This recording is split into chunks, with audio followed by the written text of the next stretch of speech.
Hello, beautiful friends.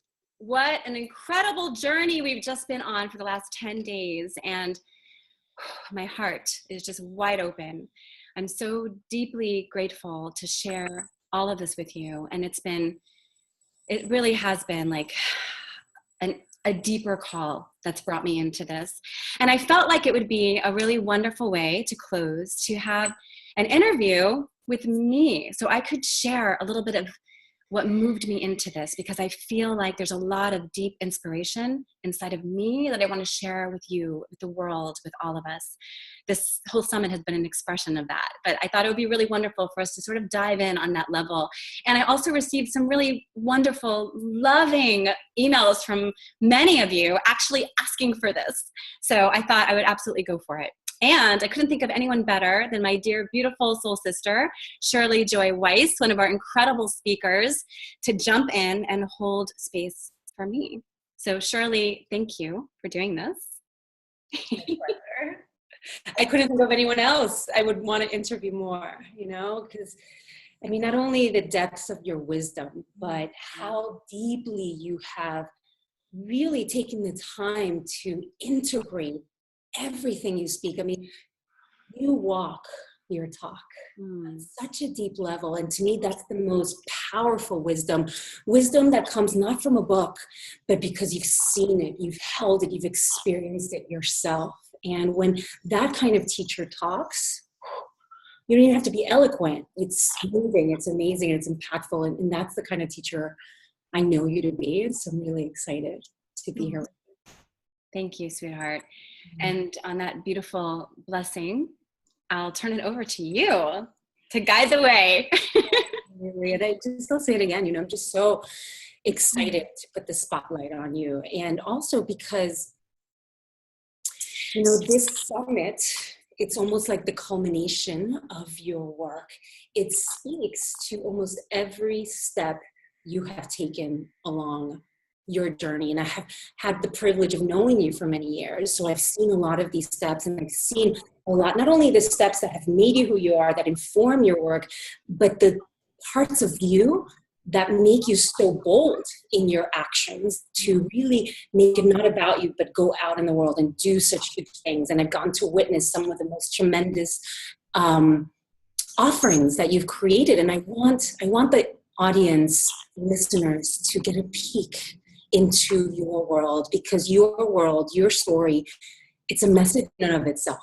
And, there's this beautiful bio that kind of speaks to you that I'm curious to get into. There's some funny words in there, but the scope of your work and what you've done is so awe-inspiring, and you are no different than anyone else, really. And so I really am excited to bring your story through, because it's going to be very important for everyone to hear as well. Thank you. Can't think of anyone better to hold that space, Shirley. Yes. Because of our intimate sisterhood and our deep love for each other, and the fact that you have been with me for so many years, and what mirrors we are for each other as well. So yeah, thank you. Beautiful. You know what? Let's actually begin. You have a bio, and I think it is in your honor to start reading that, because again, it's going to give people a glimpse, and I want everyone to really hear these words, to hear what this woman has done. And so in her bio, she says, Val is a paradigm hacker. She's curious to know what that's about. A board-certified psychosynthesis coach and a deep ecologist with a passion, and I mean, this woman has a passion for this, for social and ecological activism, consciousness, and cosmology, and in sacred service and through production and facilitation of transformational festivals, retreats, workshops, along with individual and group guiding, which you've done so much of. She works with change makers who are ready to dive into the deepest work of rewilding our lives, embracing psychospiritual wholeness, and creating a powerful, positive impact on our world. And this is not just a few really well-crafted words. This is This is literally what you do every day. And it's amazing. And so I want to like pick apart some of that because there's so much in there. Let's start with paradigm hacker. What does that mean? Yeah.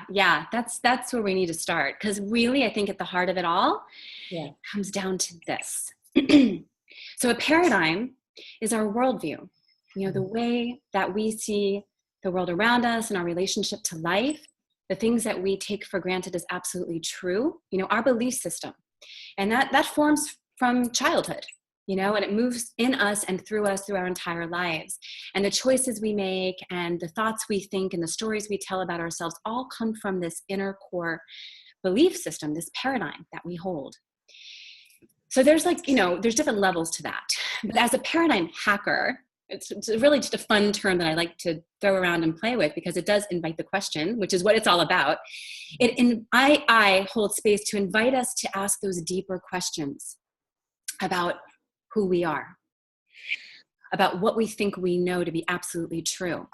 And that includes what's happening in our world as well as what's happening in our inner world, right? The stories that we tell about ourselves, what we call limiting beliefs, right? Our belief system that says I'm this or I'm that, or, how am I showing up? So it invites us to ask those deeper questions. It's really about deep inquiry, self and collective inquiry. Is it really true? Could something else be true? What's really happening in our world? We throw around terms like I'm going to throw it away, but is there such a place called away? What does that really mean? So it's really about asking the deeper questions, something that I think we need to live with every day. It's an ongoing conversation with ourselves, and then we get to have that, we can extend that conversation out with others as well. So it's just continuing like peeling away at the layers and layers and layers that have been put on us and that we put on ourselves over and over again. We get to hack it all apart and take a look at what's really true for us. What a perfect word for hacker. Hack it all apart.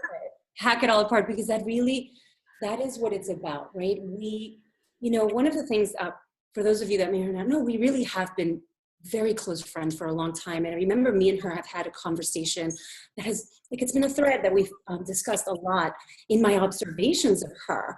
I've always been amazed of how you just go, you have an idea and it's always in service. You're always in this question, how can I serve? But you just go. And not only you just go, you go big with it. And I think what you're speaking into in paradigm hacking is so important in today's time, because all of us, especially almost everyone listening to these interviews, we have a call to do something. But oftentimes what happens, a story comes up inside, right? Or something, some truth that makes the person think, I can't do this. Or this is impossible, or this is not realistic, or no, we're already like too far gone into the deep end in the environment. So I just love this invitation, because really, might this not be the most important invitation to hack away any thought of impossibility and really question the limitations we're putting on ourselves and rest more and dance with the questions. Well, what can we create? And I think you have been such an example of this, of just not allowing any sense of limitation to stop you, even though you don't see the entire path you go. So I would love to hear your take on this, what you're hearing this. The first thing I want to speak to actually, Shelley, is what you were just saying about living with the questions. I'm talking about like asking those deeper questions, deepening the conversation. The original invitation for the summit is for us to do that, to deepen the conversation. And especially with what's happening in our world right now, we need to get deep. We need to be able to be engaged in conversation with ourselves and with others in a way that embraces compassion, deep listening, and an openness to moving past I'm going to say those ideas that stick inside of us that we almost don't even realize we have.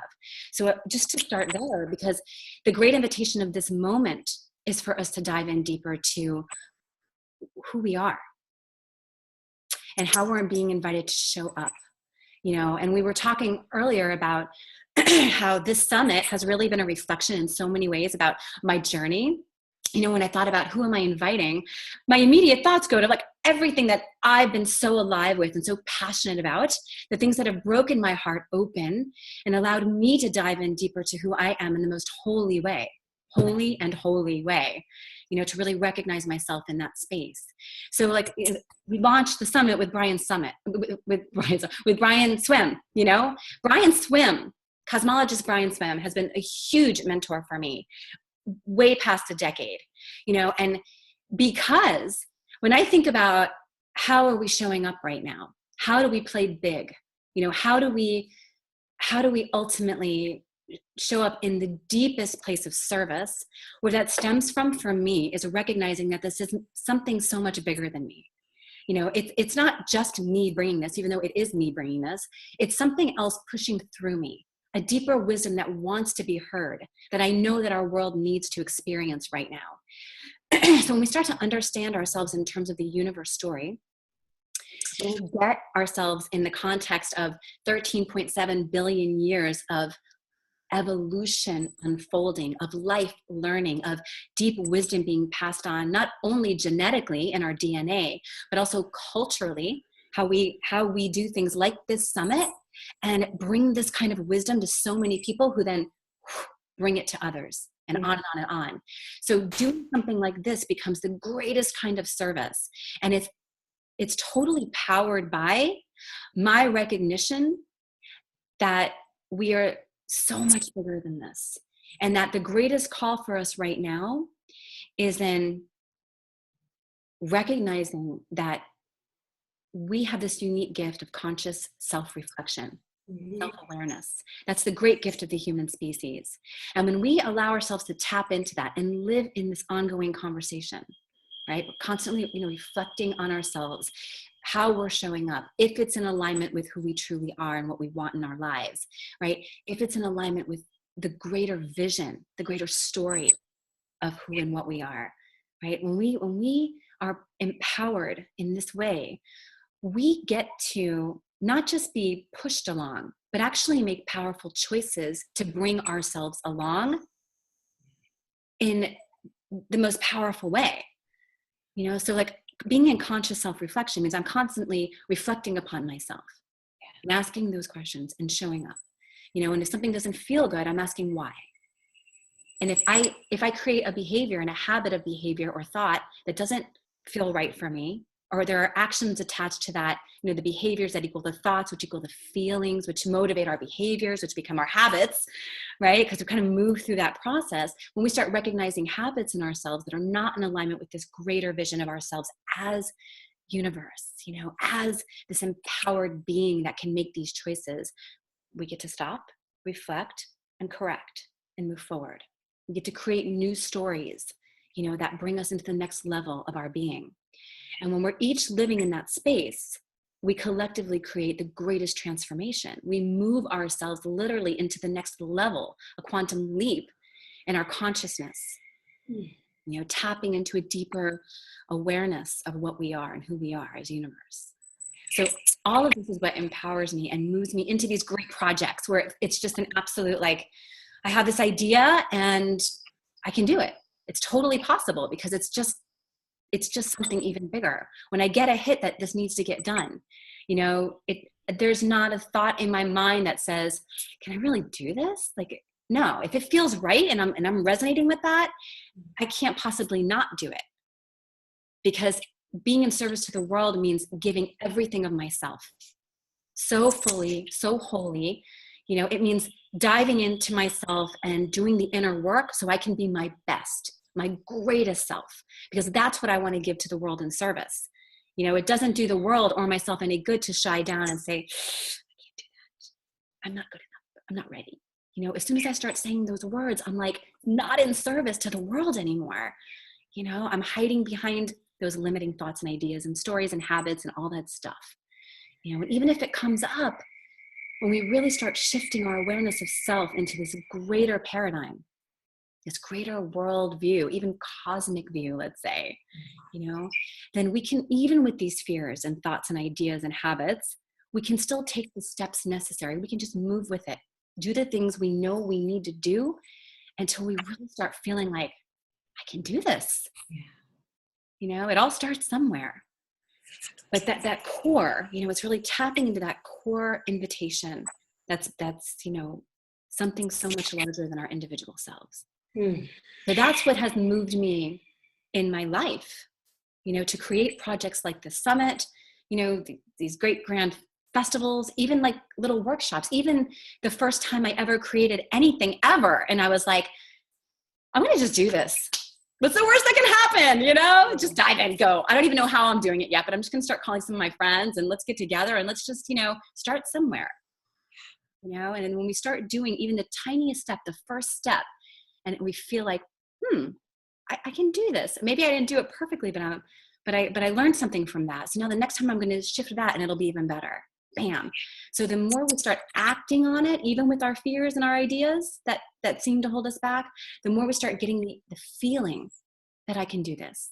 And when we start really embodying that feeling that this is actually possible, it starts to shift our belief system. It becomes this dance. It's just this dance. And we have to begin with a small step. We all began with a small step, you know, and it just grows and grows and grows until we are ultimately empowered by something so much larger than ourselves. It's right? It becomes this like self-feeding mechanism. It is. Step out and it feeds back to you and you're like, oh, wow, okay. And almost like a concentric circles, bigger and bigger each time. Now you're at a global stage. I mean, you've been at the global stage for quite a while now. But I love the seed. What I am sensing from what you're saying is the seed of this spiraling outward, which was the deeper conversation, the deeper question, which I love just kind of pausing on that for a second, because that was really the initial invitation of this summit. Let's come together in a deeper conversation and deeper question. And on a very practical level, what does that even mean? Well, if we're caught up in stories like, do I have what it takes? Do I know enough? I don't know if this is possible. Who am I to? Which we all have. That's the thing. It's a human fact to have these. We all have them. But that's not the deeper conversation, right? The deeper conversation I'm hearing from you is that you really did delve. Okay, that's me, but there's something else. And you, I mean, look at the bookshelf behind you, right? You, from a very young age, you started to ask a deeper question. And when you put your attention to that, the cosmology, the universe story, social justice, you know, animal justice, it involves you and penetrates you and really surrounds you with a bigger story. And then that naturally drives your behaviors, drives your actions. So it's really kind of, to me, that simple. If we put attention to this little story, that's going to drive a very different action than if we put attention to this story. And I see your life as that example, someone that just chose to put deep attention and inquiry. What are we part of? What is this mystery? What's happening? And then that just fuels you and you are literally unstoppable. And you get these thoughts, but you come back to this bigger story. You come back to this why, and you just keep going. And it's been so beautiful to observe you throughout the years because it seems as if you never have any fear or doubt. But you're human too, but that's the power of these deeper questions and stories that you've been inviting us into. Yeah. Yes. And I'll tell you what, you know, it really, you know, yes, all the books behind me, right? Like, you know, from a young child, I've always had this insatiable desire to learn about myself in the context of the world, to understand what's happening around me. You know, I've been, you know, a reader, always diving in, you know, like the overachiever subpersonality, you know, just want to learn it all, want to know it all, you know, went to college forever because I just wanted to take every class and learn it all. Like, you know, things like that, to the point that, you know, they're like, you take another class and we're gonna have to charge you more. Literally, you know, it was that, just like you, Shirley, you know, just like wanted to know it all, wanted to learn it all, wanted to live it all, you know, like traveling through the world, like experiencing cultures, like these things drive us. But I'll tell you, like, there was a point where there was a big, I want to say heartbreak that happened in my life that really broke it open in a new way for me. And much like Andrew Harvey shared, actually, in my interview with him, which was around learning about other animals and how we treat them. You know, how do we show up in our society and treat other life forms? And this sort of human-centered idea, paradigm, you know, this anthropocentric idea that humans are in the center of everything and somehow we're disconnected from nature. And in my early 20s, it's like 2 decades ago, not to age myself, but yeah, you know, it was brought to my attention, like the slaughterhouses and the conditions of what's happening. And, you know, just like this, the way that we treat other life, you know, and my first reaction was defensive. Well, you know, we're part of the chain of everything I've been taught. We're part of the, you know, this is humans do this, and this is what we're supposed to do, and we're la la la. And I thought I heard myself repeating cliches that I had been conditioned to think. And in a big way, something didn't feel right for me. Like I heard myself saying the words, but I was like, but really, like, do I really believe that? Because I'm crying. Like, you know, something inside me is moving. Like, this is hurting me. It's actually physically hurting me to witness this. And I'll tell you what, like, all those years ago, I made a choice at that point, you know, like, I don't want to contribute to this. I went vegetarian, I went vegan. I, you know, started becoming a freaking activist, like big time, you know, and you know me, right away, I'm organizing demonstrations and, you know, created a documentary film, Lolita, Slave to Entertainment. You know, this is this documentary that my partner at the time and I created a company called Rattle the Cage Productions, still around, you know, and we broke open the story about Lolita, the orca at the Miami Aquarium, you know, her life journey and how that relates to animals in captivity that we use for entertainment. And I was like, you know, it focused right in.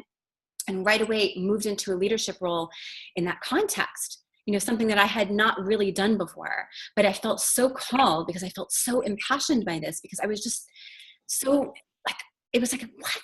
How is this happening in our world? And that just led me on this journey to start asking deeper questions, like, what is really happening in our world, politically, environmentally? You know, I ended up getting a master's degree in ecology and education, and then deep ecology. So like caring about other animals became caring really about the ecosystem of the earth and all living beings. And that just continued opening the door to cosmology and understanding ourselves and, you know, in evolutionary terms. So like, I feel like throughout my last 20 years, there's been this expansion of awareness of self through these kind of heartbreaks on what's happening to the world, the choices that we're making as humans, you know, and it brought me ultimately into how I need to show up in the world. But it all came from allowing my heart to break open and really feeling it and asking, why does this not feel good? Why does this not feel in alignment with what I've been conditioned to think? And then all I wanted to do was continue asking those questions. And that's an invitation for all of us. You know, in what ways in our lives do we not feel good? In what ways in our lives do we not resonate with the things that we're saying, or the thoughts that we're thinking, or the things that people are saying, or even the world collectively may agree upon? You know, like at once upon a time, the world collectively agreed that slavery was a great idea. And people didn't question it. And then they did. And then more and more people questioned it, right? And then there was a great, you know, clash. And then it moved into a new paradigm. So we're in that right now. You know, there's a huge amount of people that are dying literally to hold on to this old paradigm, this dead end of, as you know, Brian's film is saying, it's a dead end. Evolutionarily speaking, we can't continue going this way. But wow, look at what's happening with I'm going to say it, with Trump coming into presidency. And there's this, you know, there is this kind of like mentality within this administration right now in the US that we are dying to support, you know, this idea of, you know, financial gain and US as a business, you know, this sort of like this paradigm, we're holding on so tight to this idea while there's this breaking open happening in the rest of the world that's saying, no, there's something so much deeper than this. You know, there is an invitation for compassion beyond the law of man. There is a law of life. And we need to start listening to what that says, which may totally clash with all the ideas and conditioned thoughts that we've been taught to believe. So, you know, there's just this unfolding right now that we're in. Is the only way evolution happens. Otherwise, it's different versions of the same thing in different clothes. to go into that deeper place and allow something new, something fresh to emerge. And what I really, I'm so moved with what you're sharing, because what I really heard is someone who had a deep broken heart about a horrific injustice. And you allowed yourself to feel that pain and that sadness and that grief and that rage. You don't suppress it, but you also don't feel powerless around it because you've never done anything like that before. Stand up for something. You were literally 20, whatever years old you were. You've never done anything. You don't go into a rage of powerlessness, a rage of victimhood, a rage of like doom, gloom. You go in, you feel your rage, and that is your catalyst. This is why I always say your life story is a message in and of itself. Because that rage, that anger, that frustration, that confusion, that all those emotions that are rising up become evidence of our interconnectedness with life.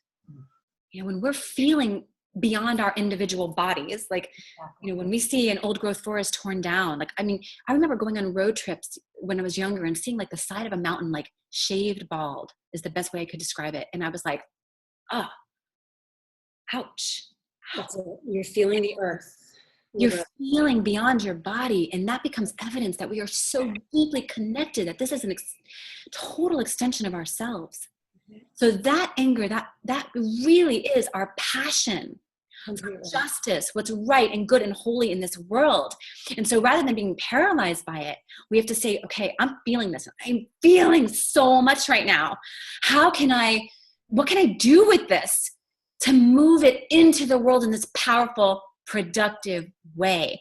You know, how can I make an impact for good when I see this vision of what I know is right and it resonates with every cell in my body? I have to be part of this. What is my gift? Because that's the other part of the great question, right? Now I feel it. Now I'm like, what do I do? How can I be part of this? So now the question is, what is my gift? Can I uniquely contribute, even in the tiniest way, to this great turning? Exactly. And you know, it's so beautiful to even just see your energy. It actually elicits for me, you know, the middle path, like in Buddhism, the middle path, because just in your last 2 minutes of share, I see intense passion, drive to change, create. But I also see this person who was also self-aware enough to also recognize, oh, and then I come back and also in stillness ask deeper questions. Because, you know, if you get lost in one extreme, this is the more passive receptive. Okay, well, what am I here to do? And this is the more, you know, proactive, you know, directive. There's a beautiful middle path, and I see you so beautifully dancing in both, so that you don't get lost in rage, passion, but you use the energy of that passion to serve the wisdom that comes from your center, that knows action, that knows possibility, that knows there's something here wanting to arise and emerge. And that's really beautiful. Honey, I love that you're saying that, because it's reminding me how important it is for me to say this, which is, you know, starting off as in, I'm going to say, in animal rights activism, right? Which is such like this, you know, buzz thing. Like, it evokes a lot of thoughts and feelings for people when they hear animal rights, right? Starting off in that space in my youth, you know, there were so many people around me that I would notice would come out like really angry. And I felt angry too, you know, but when I saw them yelling at people, how can you go this? How can you do this? How can you eat that? How can you go to the Miami Seaquarium? Like, I was like even that would hurt me too. And I'm like, okay, what's going on here? And again, going back to that inquiry, why does that not feel right for me? What I've learned over these last few decades, and this is why I do what I do now in a different way, is that it ultimately, when we talk about inviting us into a deeper conversation, it doesn't come from that feeling of anger. We have to go deeper. So we say, okay, it's this passion for justice. But where's that passion coming from? That passion is ultimately coming from our deep love for the world, our deep love for ourselves, and showing with all that we have within us and living this full, rich life that we can say, how did I live? wow, did I live in service? Wow, did I give everything I had to this moment, to my beloveds, to my friends, to this earth, to other animals, to life? Wow, did I live? Wow, did I show up? So it's about falling in love ultimately. And when we come from that space of love, deeply in love with life, then it shifts from, how can you do that? Do you know what's going on in the world? Which scares people away because we don't want to feel like we're wrong. That's not an invitation, right? That's a pointing fingers at ourselves, really, right? It's really at ourselves, and how did we think that for so long? But when we come from the space of love, it is this beautiful, loving, soft invitation to feel with our world, an invitation to feel deeply into what's good and right and honest and authentic, what's really here for ourselves. It is an invitation with our love to invite others to fall in love.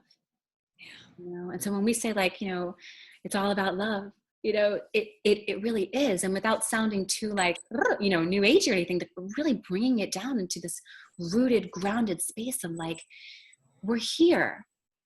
We are here. We've unfolded an evolution for 13.7 billion years. And we can't say that this intelligence in the universe has brought us here to be rich and consumers, and like the end goal is to have $1 billion in our account and a Gucci purse, right? There's something so much larger going on here. The invitation is for us to know ourselves so deeply and to fall in love ultimately with life, and then to participate, to share what we have inside of us.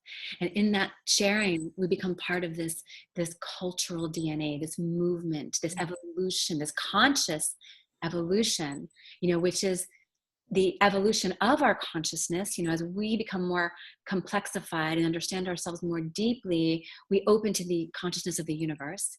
And it's our ability to choose how we move forward consciously. So we are now evolving ourselves. How cool is that? As the universe becoming aware of itself, we are consciously evolving ourselves now from this space of love. That's right. Absolutely. And it's really the only way. And it isn't all woo, and fluffy up in the clouds. And I always, what you're saying is reminding me of this metaphor that I always use, that everyone is going to be able to connect with. And it's also the primary example of why you behave very differently in your life, because what we're holding inside drives our behaviors. It literally does. And, if we're holding a small story, we're going to act in a certain way. We're going to hold a bigger story, we're going to act a certain, very different way. And the metaphor that I always love to bring, that I'm sure every listener has experienced, is just in our intimate relationships, right? Whether be it with your father or your husband, we have so many intimate relationships. But say you get into a disagreement with that person, or that person does something that in your eyes is like wrong, right? If you approach a conversation with that person in rage, what are the chances that that person's going to be open, receptive, and it's going to result in a deepening of love and in solutions rising? I'm sure all of us have done it. We've all gone into a conversation, right? And it usually actually gets heated, worse, right? Whereas if that's why they say the proverbial, go take a walk, right? So you feel the rage. It's not suppression of our feelings, but then, and then if you can approach that same conversation from a place of understanding, which you said so much, and compassion and love. I'd love to hear you speak more to these principles, because there's so many people that are literally on fire right now in social media with the best of intentions, but have a lot of anger and judgment energy. But, if we come to that conversation with love, compassion, understanding, rather than rage, blame, that person opens. Both of you connect in the heart space. And the heart space in a practical place is just like, oh, okay, we're two beings here together. Let's work together, right? So to really make it practical. So literally what we're holding inside drives our every word, our every action. And that is what either evolves or devolves relationships, planets, right? So I love that you're bringing it back to this. So can you really speak to this space? How can we find the space of understanding, compassion, love with the powers that be right now and the current state of affairs, you know? I love this question, Shirley. Thank you for bringing it, because I feel like it's a really important topic to dive into. And you know, the word that's coming up for me, so I just want to, let's let it flow. Let's see what wants to come through, is curiosity. So what does that really mean, right? I'm curious about why I think what I think. I'm curious where my passions come from. I'm curious about you, like truly, authentically curious. And when you have a different idea than me, I'm curious where that comes from. You know, what is it that I see that you're so passionate about it. You're equally as passionate about your idea, which is so different than mine. I want to understand that. I really want to understand where you're coming from. And I guarantee when we come from a space of authentic, honest curiosity for this, like, what is, like, we're living in a great mystery. We don't know really where we came from. We don't know what gave birth to the universe. We only know so much about the universe. There's so much more to yet discover. What are we going to be in 100 years from now? You know, we don't know what happens when we die. We have ideas, we have stories, but we don't really know. So we live those questions. We live in the inquiry. We live with the invitation of deep curiosity for all of this. And when we stay connected to curiosity and the excitement of that exploration of ourselves and others, I think that it invites us into a conversation that can only really come from compassion. I'm curious about you. I want to feel and understand you. You know, I want to explore where this is coming from and why we have different ideas. How do we see the world so differently? What's the root of that? You know, it just keeps inviting more and more questions. And I really believe, like, living the questions is like one of the most passionate ways that we can live.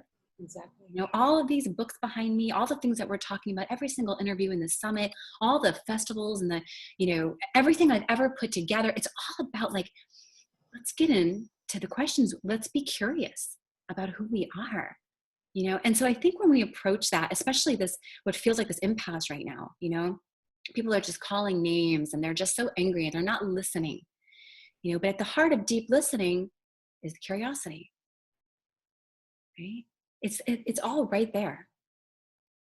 So I think that, you know, if we allow ourselves to be curious about everything in life, you know, it really, we create a different relationship with ourselves and with others, you know, and with our world. So I think that and there's so much more to that too, but I feel like that's what wants to come through right now. The invitation is to just, how can I just be curious about it?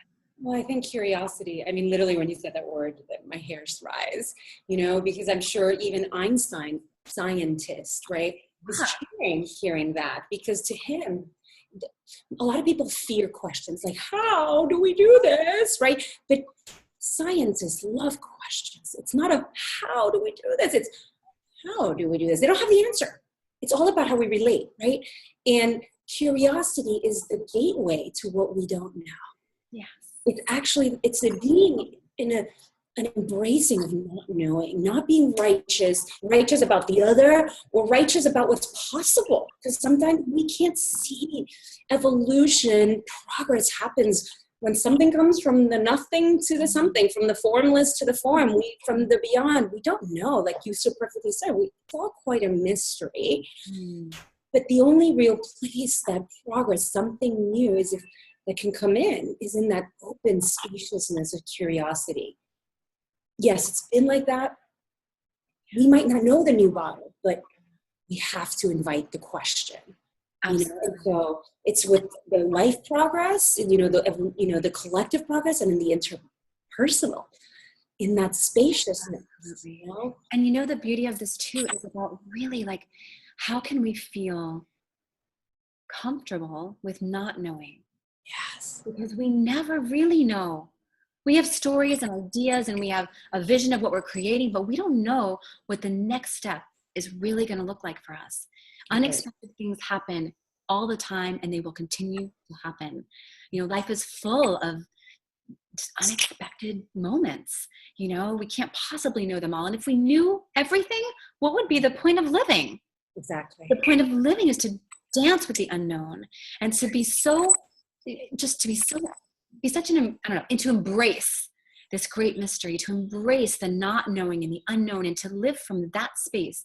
So when we wake up in the morning, we go, I wonder what's going to happen today. I wonder what new thing I'm going to learn. I wonder what new opportunity I'm going to have to make a mistake and learn about myself deeper. You know, I wonder what that next quote unquote failure is going to, what kind of gold is going to be in that for me to move forward more powerfully. You know, I wonder, be in wonderment, like we children are, and like, what is this? I'm seeing everything for the first time, being in the beginner's mind, you know, like really living in the space of the unknown and being comfortable with that, because that's what's here. That's the truth of it, you know? So when we can dance with that and feel like, I'm okay with just being in the curiosity for the next moment and knowing that I don't really know. And then as soon as we go like, I know it all, I've got it all, this is the exact story, this is what happens when you die, this is the little man on the cloud, this is this. It actually can become dangerous when we become so incredibly attached to a story where we know it. We're done. There's no room for growth. There's no room for curiosity. There's no room for the romance of the mystery of life. There's no room to contemplate the stars and ourselves within that context. There's no room for curiosity in another person's opinion, because if you don't believe what I believe, we're done. Yes. And I think that is what we're seeing happen in our world in a big way too right now, which is why it feels so dangerous. It feels so dangerous because there's those of us going, come on, let's dance. And there's others going, nope, this is the absolute way. And if you don't believe it, then you're fake news, you know, or whatever, you know, cliche I can throw out right now. But like, there it is. You know, how can we be so comfortable in the curiosity and the unknown and just dance with that? Let life be a romance. Let us live the poetry of the great mystery, you know, and from that space, make choices in our lives and make mistakes and yell and scream and go, sorry, that's not really what I meant. What I really meant is, I'm curious what you really feel, because I love you and I ultimately want us to connect, and I ultimately want harmony. And I know you want that too. So how do we listen to each other deeply and create that together? You know, your beloved, you know, the person that seems politically opposed to you, you know, like whatever it is and whoever it is, like, how can we get past the I know it all into the dance, into the poetry, into the romance of life? You know, and it seems like you're talking about some sort of blind faith, but in fact, I feel you're aligning people more with reality. What you're saying to me is so hopeful, because when I look at life, how life happens, that's actually the logic of life. Life isn't stagnant, it's this way and that's it. Life is evolutionary. Yes. And if we can know something, if we can know a fact about life, is that we don't know what's around the corner.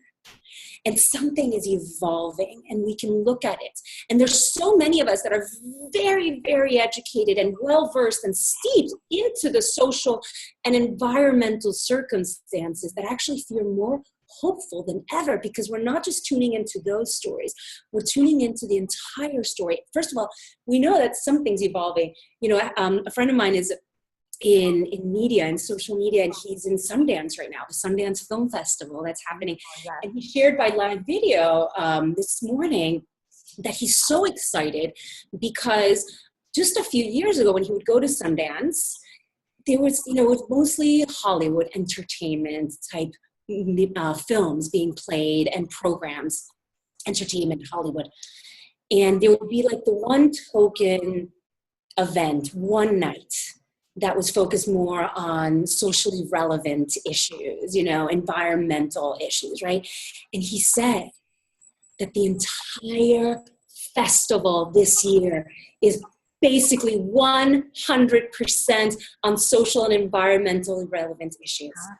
There is so much beauty unfolding. There is all of this, the president, all of that. It's actually a tremendous gift that's causing a rising, the next wave of rising that's going to create evolution. So rather than sticking into the story, this is what I'm hearing you say, that we're doomed, we're gloom, this is all I see, let that go. dance with life. Notice how life happens. And yes, things sometimes get rocky on purpose to call us, but there seems to be this evolutionary impulse that wants to ride through us. And if we can let go enough of that fear, doom, gloom story that the media likes to put into us and make space for life to work through us and be in that poetic dance. I'm just dancing with your words right now. Yes. Right? So this is actually logic to me. This is absolutely logic. This is not blind faith. No, this is evolution. And as an ecologist, like a deep ecologist, both like straddling, the arts and the sciences, bringing it all together in this beautiful way. Evolution happens with the greatest amount of pressure, forces a species to either evolve and move into a new way of being in this world and what we're being called for, or die. Yes. And this is our moment. Okay, this is it. This is living in this moment of choice and how we move forward. And again, those of you that have been here, throughout the summit, you've heard this idea of deep time. Excuse me.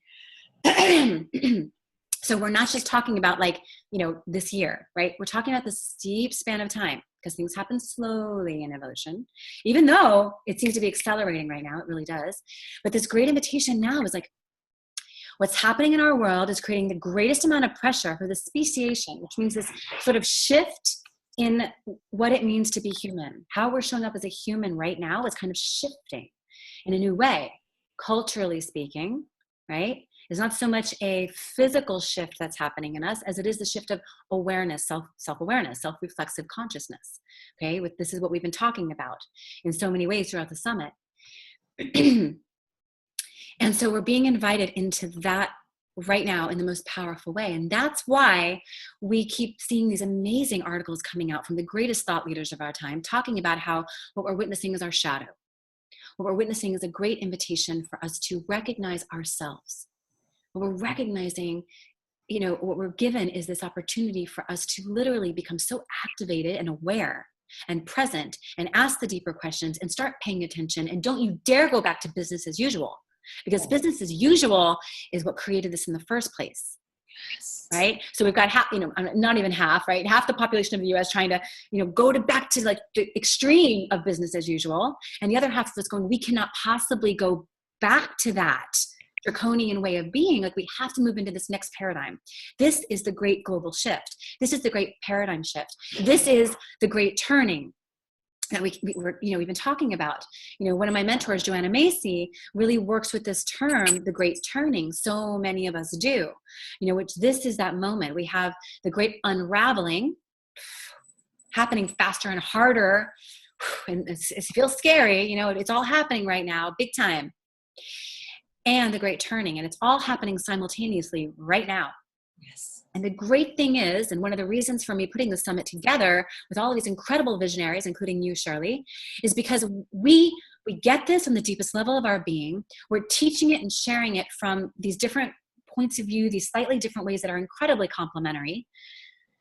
And we're in this invitation in the most powerful way right now, so that we can start making active choices on how we are going to participate in this evolution.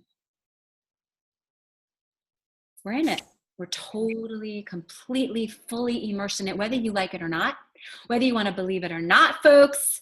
And I know everybody who's here listening to this is obviously in it with us, I wish, we could get a whole rest of the population who doesn't necessarily feel like this or think like this to listen deeply, to some of these powerful, wisdom teachers sharing from this deep place right now. I really do, but it's important for us to continue teaching these concepts to those of us that are open to receiving it, so that we can all continue to go deeper, because we don't need everybody. Yeah. Right? We need a critical number, the critical mass. We need that number, that certain number, and we're increasing bigger, and then the shift starts to happen, and then wham, we begin to move forward in a whole new way. And the things that we thought like women not having rights, or slavery issues and things like that, become the taboo. Yes. It doesn't mean it's not still happening in our world. We all know it is, and that's a whole nother topic, very important. But it shifts. It begins to shift. We all begin to shift, and our world moves forward then in a new way. So this moment is critical. This moment is absolutely critical, and it is a great opportunity, an amazing, golden, passionate, powerful moment. So even though we're sitting with the fear and the danger and sadness, and our hearts are broken open, in this wild space of questions, we are also given what we need right now to move forward in a new way. Yes. And that's why we're here. I think what you said right now is it. That phrase, we are always being given right now, in this moment, what we need to move forward in a new way. And that's actually, to me, how this creative impulse, this creative evolutionary impulse feeds through us in the present moment, guiding us step by step. We actually never know the entire staircase. And so it's actually all coming back, not to blind faith. You'll figure it out. This is actually how it works. We are guided step by step by step. And you are a living example of, on some intuitive place, in some intuitive way, you got that. So you were a 20-year-old who suddenly created a media company to promote, animal justice, and became an activist without having the manual. You didn't study media, right? You didn't have the manual. Life spoke to you in a moment, do this, and one step at a time, you started to figure out. Then you started putting multi-speaker events together with hundreds of people. You didn't have the manual. One step at a time, you were shown, oh, now that step, now that step. Then you went on to create the Zen Cruise, right? Hello, what do you know about putting a cruise together and promoting to a global audience? Nothing. One step at a time.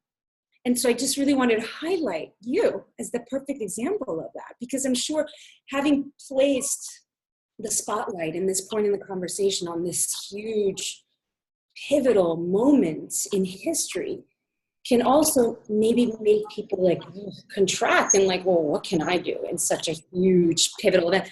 And so I wanted to really redirect it right back to you as the messenger, your life as the message, because we are guided every step of the way. And I would love to hear what you have to say to that, because it is such a crucial moment that it could almost paralyze us because it's so scary, but it doesn't.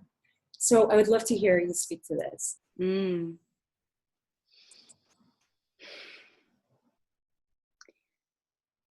I think what we're invited into in this moment is feeling inspired by each other. To feel inspired by each other, and I think anybody who's listening right now, who's been part of the summit, who's been excited to tune in to these amazing teachers. And the reason why I always, so many of the times, I do, I do a lot of my own teaching and workshops and, individual work with people and all of this stuff. And I am so drawn to bringing so many of us together, because in no way do I know it all. I have my unique contribution. I have my unique way of showing up. And I want to be with you, Shirley. And I want to be with Parker Palmer and Brian Swam and Carolyn Baker and Jennifer, all these amazing people. I want to be together with all of us, because together we're synergizing. We're raising and lifting each other up. We're empowering each other to be great. To me, there's no such thing as competition. Not really. The earth works in a very symbiotic way. Everything is there to support each other. Even when it feels like competition, it's really about supporting the greater movement of life. And so, showing up right now in a way where we are just focused on living our gifts. So let me start there first. It is absolutely crucial that we recognize that there's nobody like us. There's nobody like you in the entire world. There never has been, and there never will be. We are completely unique from our DNA, being born into this world, and everything that shaped us through our genetic history, which ultimately leads back and back and back and back to a very similar place, but has developed in its own unique way, right? There are lineages, right? Here we are. So in a physical sense, we are completely unique. Then born into this world to our parents, to our environment, to our schooling, to our peers, to our experiences, to our heartbreaks and our traumas and our unique ways that we have been shaped by life, because everything that we've experienced in this life has shaped us. Everything. And that's why the gratitude, even the most horrendous experiences which have sat with us and, you know, that we're still working through in many ways, because we're human and we're fragile as well, right?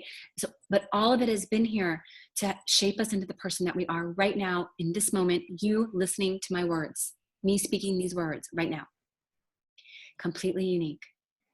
There can be 1,000 coaches sitting here right now, and every single one of us has a unique way of holding space, a unique energy, a unique language, right? A unique set of tools and knowledge from the work that we've studied, a unique wisdom in the way that we've synergized it and put it together, a unique way that we connect with our intuition in order to hold space for each other. Every single person is completely unique. And if somebody doesn't connect with the way that I hold space, I want to send them to you. I want to send them to that other person that may be the right person for them, because ultimately I just want us all to be like completely inspired to know our gifts and to know who we are in this world and show up so we can contribute to the great turning. And so it starts with that, recognizing that you are completely unique and the world is calling for you to show up right now, because there's nobody in the world who can bring it like you. And if you don't bring it, nobody can fill that niche. No one can fill it. There's nobody that can do it.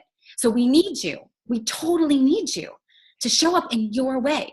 And you're going to find a unique set of, let's say, you know, clients or friends or tribe or whatever it is that you do in the way that you do it, that's going to connect with you. You know, here's in a silly way. Like, I love when people unsubscribe from my list. Yes. I love it. I'm like, awesome. Go find who you need to connect with. I want that for you. And I want the people that connect with me to stay with me and let's rock this. Let's do it this way, you know? And you speak it out too. So it's like, we can't take it personally.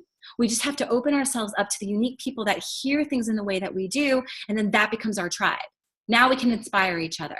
So trust in your uniqueness. Trust in the way that you are showing up and the gifts that you have and the way that you bring it, because the world needs you so much right now. And that's why being in service to the world is bigger than you.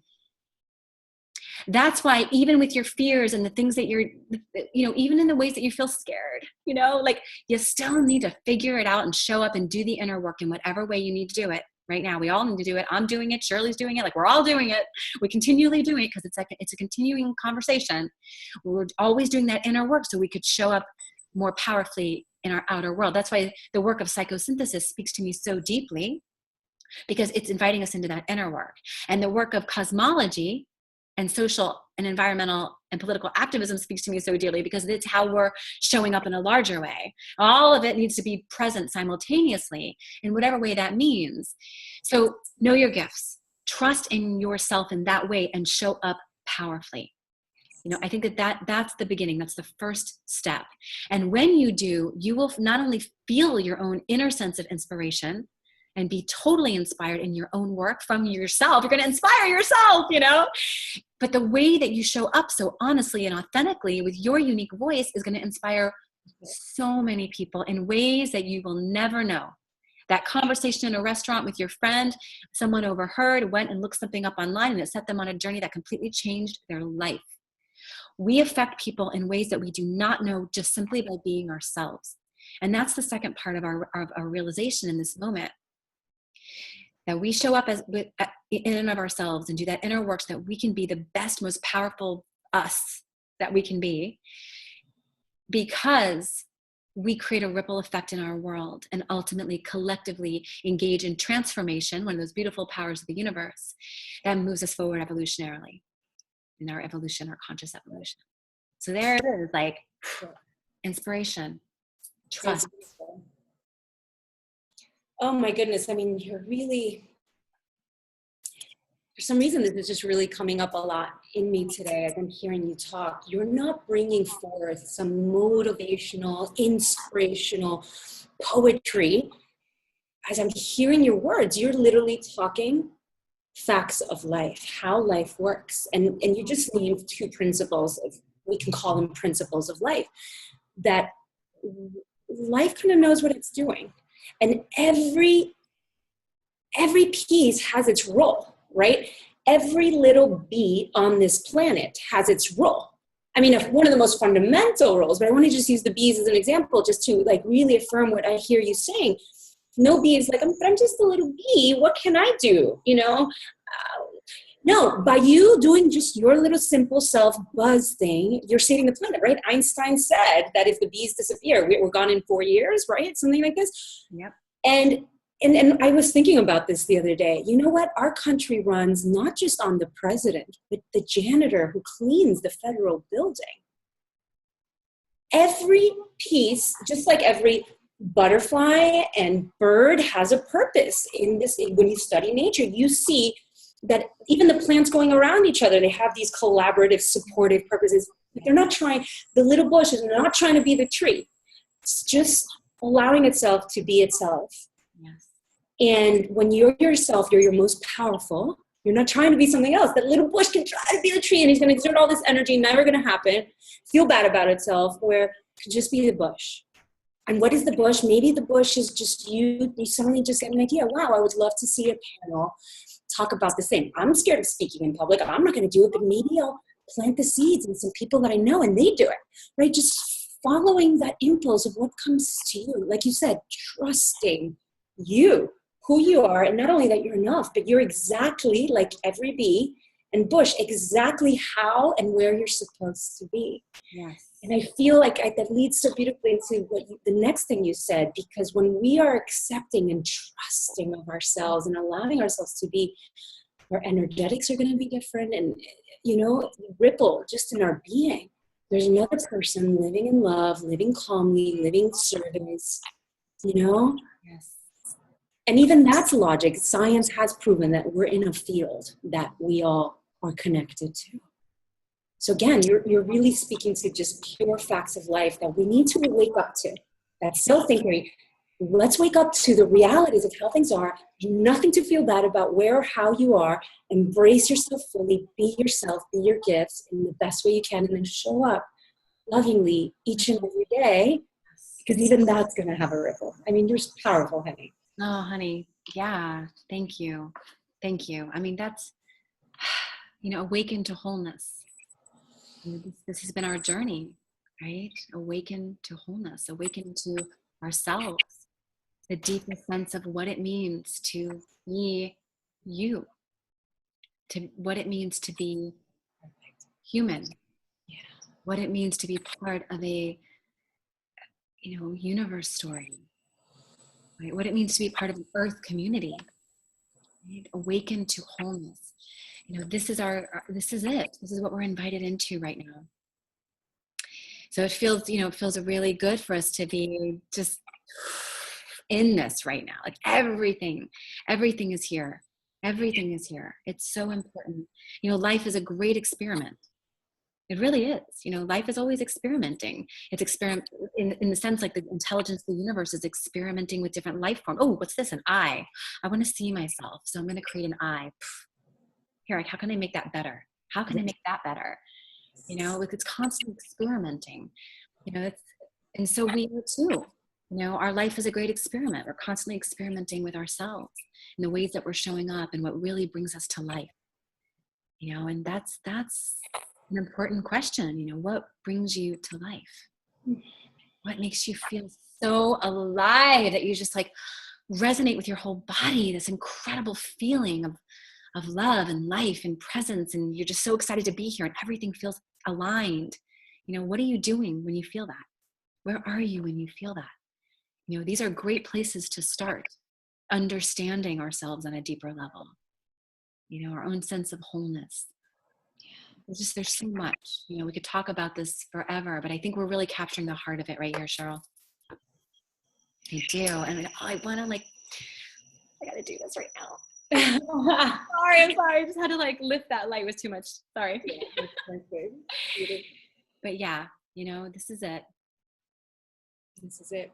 It's our personal wholeness that we actually are whole already. And rather than focusing on we need to fix ourselves, no, how am I whole already? Who am I? What is my gift to bring, right? Coming from wholeness and then also realizing our collective wholeness. Yeah. And we're all part of something bigger. And how am I here to serve that? That's what I'm hearing you say right now. What more powerful questions? Absolutely.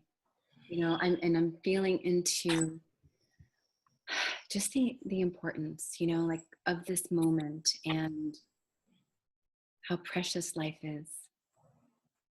You know, it's been an incredible journey. You know, even creating the summit and moving through the summit and holding space for all of us, and just, you know, I'm feeling called to share like the experience of my last month, because I feel like it matters, because it's really alive in me and it's really moved in me, and this is what I got from it. So some may realize, but probably most don't, that in the last few weeks, one of my best friends in the world died of cancer. And some of my interviews were this, you know, outside with Drew Dellinger and with Brian Swim and Melissa Binkley. You know, those 3 interviews were this beautiful, you know, outside landscape. I was sitting outside of her house. I was with her, you know, in the last few weeks. And so while I'm doing these interviews and I'm holding this space, I'm also deeply present with, you know, my sister's end of her life, you know, and it's been a really, it's just been a really heart-breaking, heart-opening experience, because being in a space of surrender with her, you know, while having these incredibly deep conversations, and then she passed away, you know, right before my interview with Brian Swim, like all of that was happening simultaneously, has just created such a sense of intimacy for me around the importance of this moment and how incredibly precious every moment is. Life is so precious, bringing me into more intimacy when we talk about, you know, being in the mystery of life. What happens when we die with our bodies and our energy, and like, what is this great mystery that we're dancing in? What does it mean to live a full life? How can we show up and just breathe in every moment as an incredible gift? You know, all of that has been so present for me in this. And I feel like this whole entire summit for me is like for her and everything that she has been for me in my life, and what even being with her towards the end has opened up for me, and how like my commitment to living my own life so much more fully and so much more heart open and present and in love, like it's just deepened me in so many ways, you know. And I just felt called to share that right now, because I feel like I just want us all to feel into the precious moments that make up our lives, and how incredibly important it is for us to live so fully and to embrace our holy selves in every sense of that, and to be in love with each other, because we don't know how long we have in this life. We don't know any of it. We can only be in the mystery of it and just be in love with each other in every moment, and live from that space and love from that space. And it begins within. It begins with honoring and loving ourselves so deeply. You know, I can't tell you how many times in workshops that I've given that people have come up to me afterward and said, you know, I basically thank you for giving me permission to own my gifts and to be able to say them out loud, because I haven't felt like I've been able to do that. You know, it's felt like, am I coming from an egotistical place? What are people going to think of me? How am I going to be judged? You know, and I'm here to just say, like, throw it all out. Know who you are, live who you are, fall in love with yourself on every level, and just embrace it all, even the messy parts, you know? Be in it. Be in the complete, beautiful mess of life, and let it move you, let it inspire you into your greatness. This is it, guys. This is our one beautiful, wild life. How are you going to live it?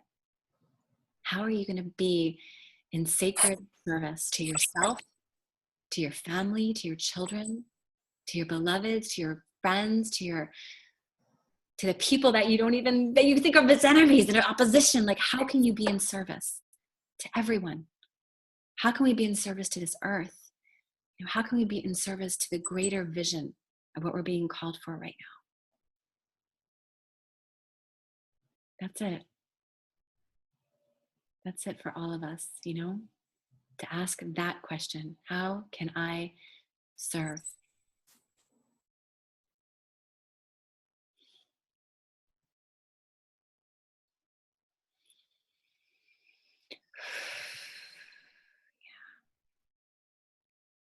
How can I serve?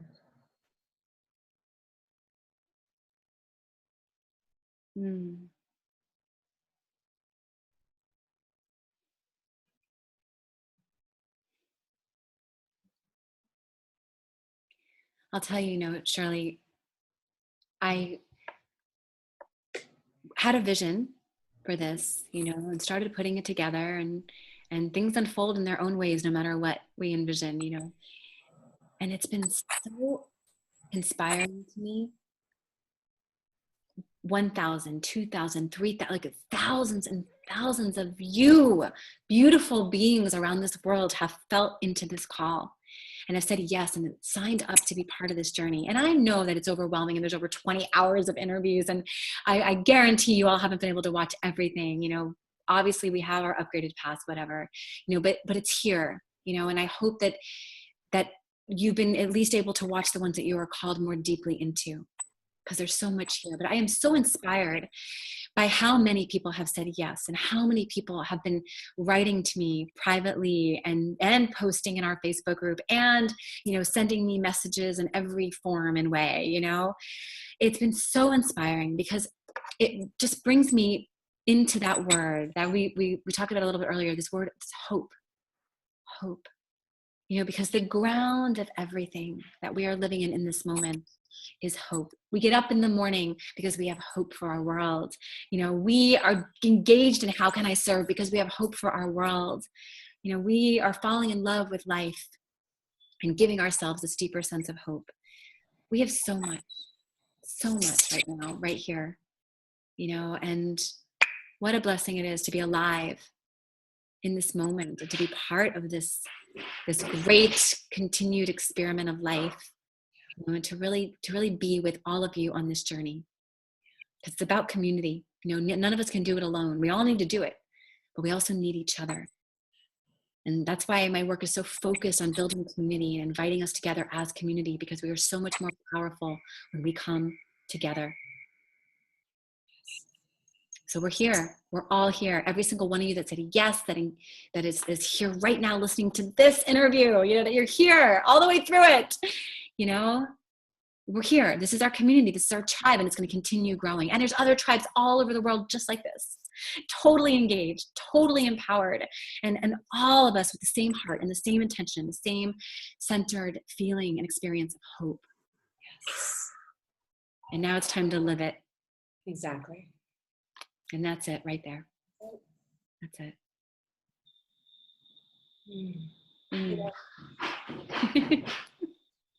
That's it. You just spoke to the beautiful, perfect elements, the inspiration that comes from your gifts, community, and action.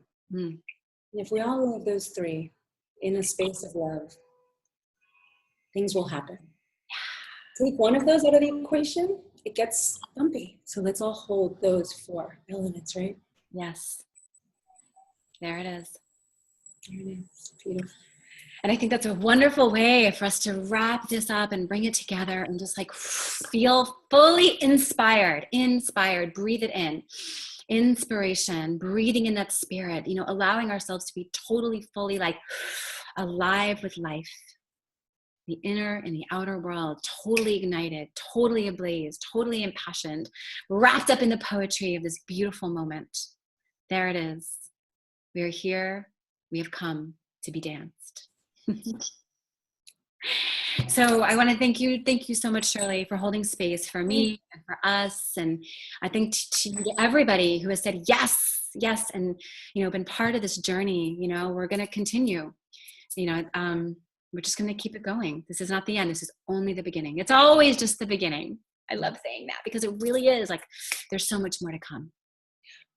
Not to mention all the interviews have been so rich that in and of themselves to be listened to again. Over and over. Absolutely. There's so much. I keep doing it. I keep listening. I keep tuning in. Like, oh, it's so good. Thank you for putting this field together. You know, I can only imagine the ripple it's already having, and it will. And just really important now more than ever. So thank you. Beautiful. Thank you, sister. I love you. Everyone. Yeah.